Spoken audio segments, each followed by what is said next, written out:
महातूफान बिपरजॉय के बाद अब तूफान मॉनसून गुजरात के लिए आफत बन चुका है। राजकोट, द्वारिका, जामनगर सहित कई जिलों में भारी बारिश से जनजीवन अस्त व्यस्त है। मौसम विभाग के मुताबिक गुजरात के प्रभावित इलाकों में 30 जून तक भारी बारिश जारी रहेगी। उधर डाकोर तीर्थ स्थल में बारिश ने लोगों को घरों में कैद कर दिया। सड़कों पर सन्नाटा दिखाई दिया। इक्का दुक्का वाहन बाहर दिखाई पड़े। सुबह से हो रही बारिश ने भागते हुए शहर की रफ्तार को रोक दिया। बड़ोदरा में भारी बारिश की वजह से एक मगरमच्छ रिहायशी इलाके में घुस गया, जिसके बाद वाइल्ड लाइफ टीम ने 3 घंटे की मशक्कत के बाद उसे पकड़कर छोड़ दिया।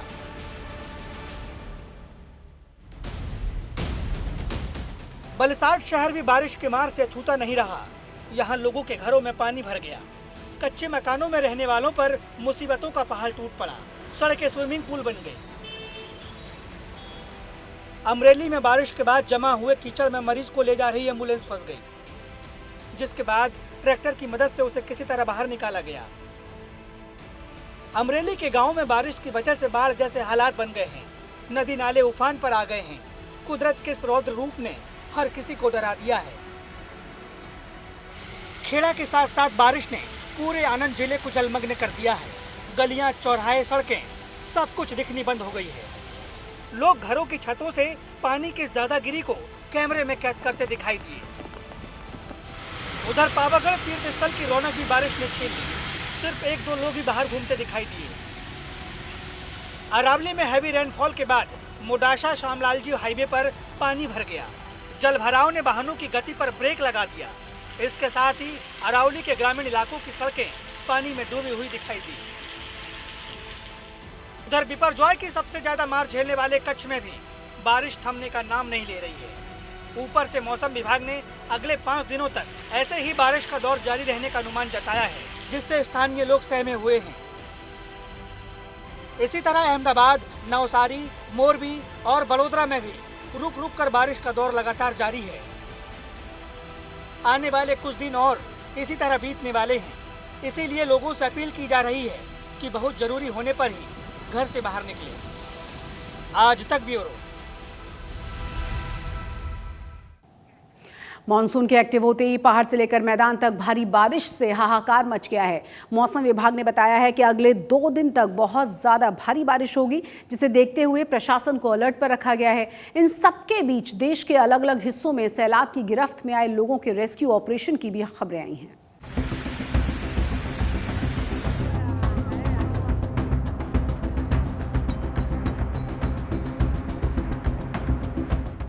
देश के ज्यादातर हिस्सों में मानसून के एक्टिव होते ही बारिश और बाढ़ से हालात बिगड़ने लगे हैं। जगह जगह लोगों को बचाने के लिए रेस्क्यू ऑपरेशन चलाए जा रहे हैं। राजस्थान, हिमाचल प्रदेश और जम्मू कश्मीर से आई ये 3 तस्वीरें इसी की गवाही दे रही हैं।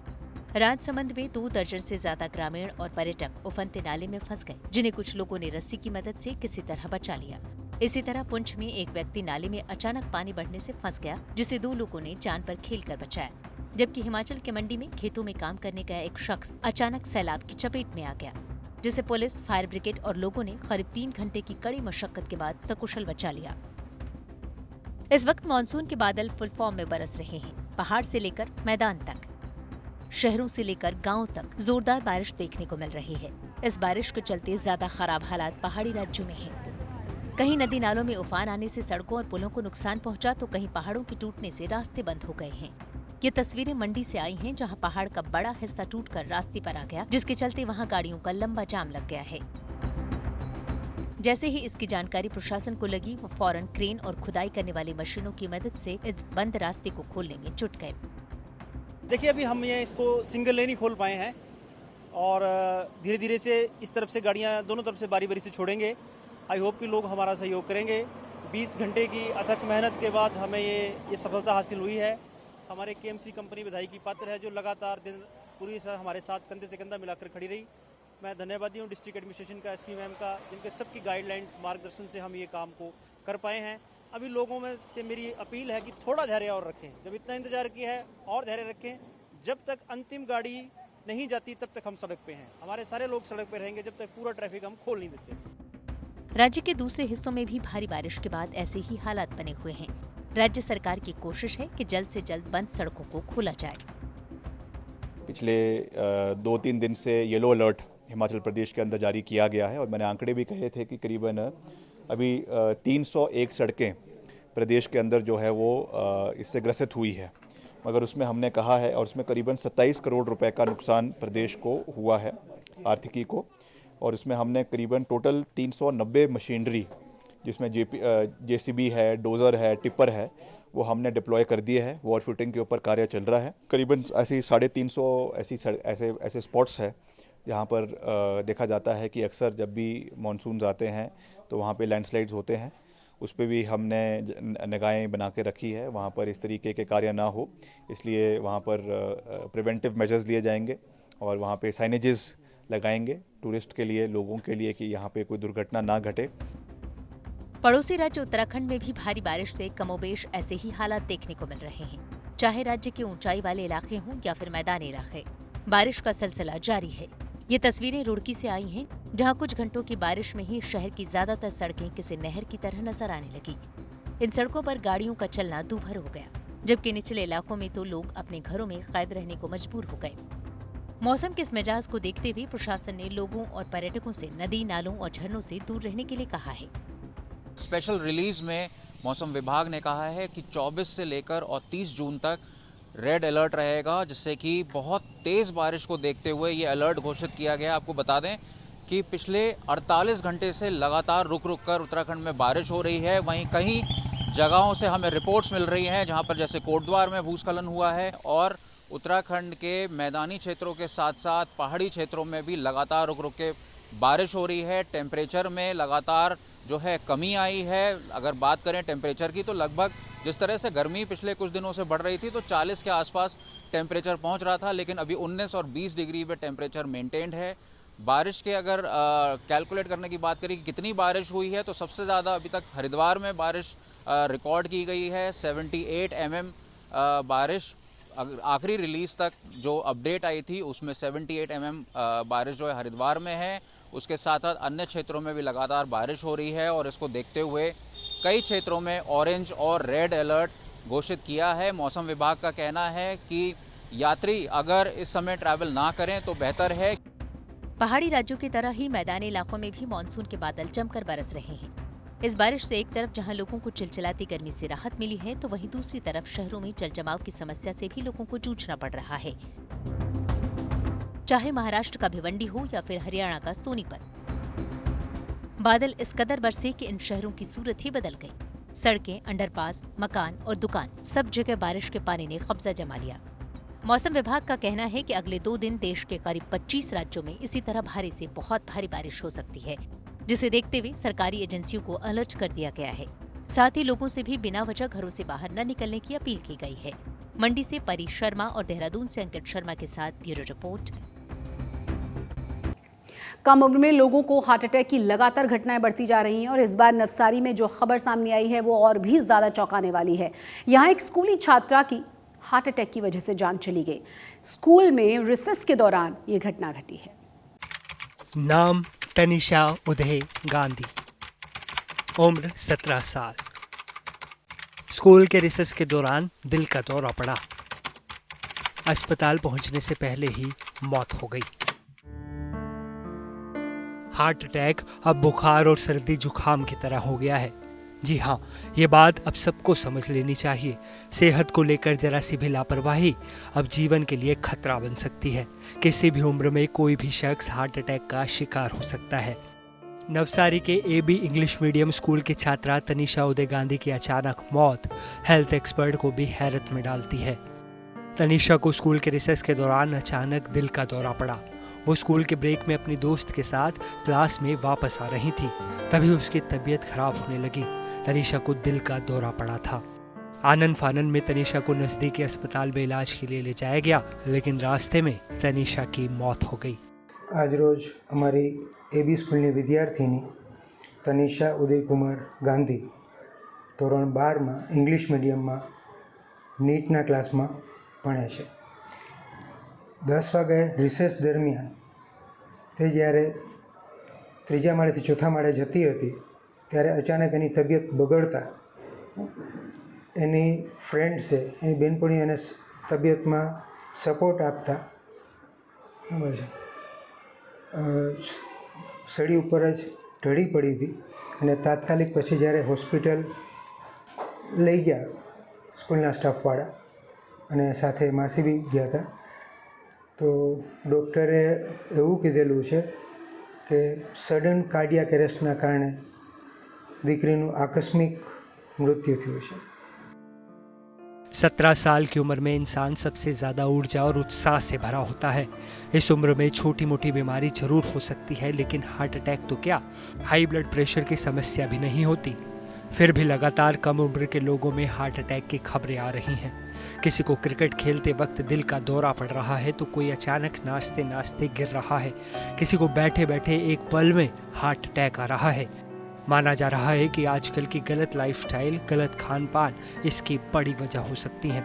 तो आ परिस्थिति ने जोता हूँ तनिषाना वालीने दिलगीरी पाठवुं छुं અને સાથે દરેક વિદ્યાર્થીઓને વિનંતી કરું છું કે પોતાની તબિયતનું ખાસ ધ્યાન રાખે અને સવારે યોગ્ય રીતે નાસ્તો કરીને જ પછી આવે અને અત્યારની પરિસ્થિતિ જોતાં ફિટનેસ ખૂબ જ જરૂરી છે તો પોતાના સ્વાસ્થ્યનું હેલ્ધી ફૂડ ખાઈને ધ્યાન રાખે। कोविड महामारी के बाद लोगों में हार्ट अटैक की घटना बहुत ज़्यादा देखी जा रही हैं। एक आशंका ये भी जाहिर की गई है कि कोरोना वैक्सीन का इससे कोई संबंध हो सकता है।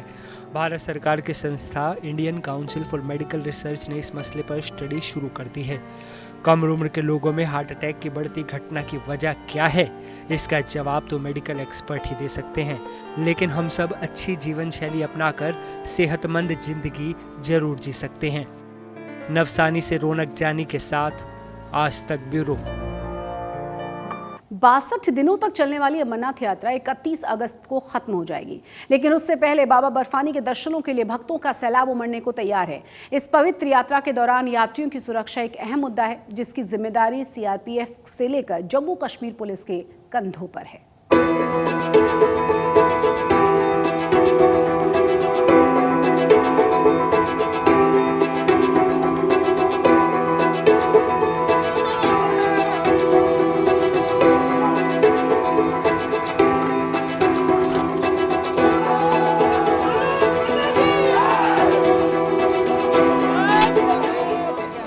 बाबा बर्फानी के दरबार में बम बम बोले का जयकारा। पूरी होगी बाबा के भक्तों की मुराद।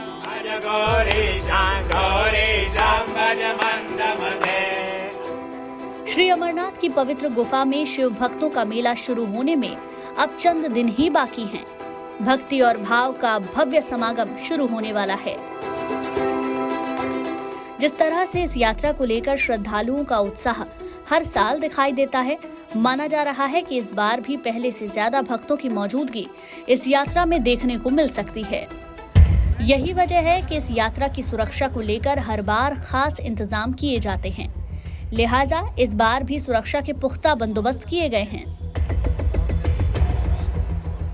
अमरनाथ यात्रा के दौरान सुरक्षा को देखते हुए दूसरे राज्यों से बुलाकर केंद्रीय अर्धसैनिक बलों की 45 कंपनियों को तैनात किया गया है। श्रद्धालुओं के काफिले और आधार शिविरों की सुरक्षा का जिम्मा सीआरपीएफ और पुलिस के पास है। ऐसे में सीआरपीएफ के जवानों ने भी मोर्चा संभालने की पूरी तैयारी कर ली है।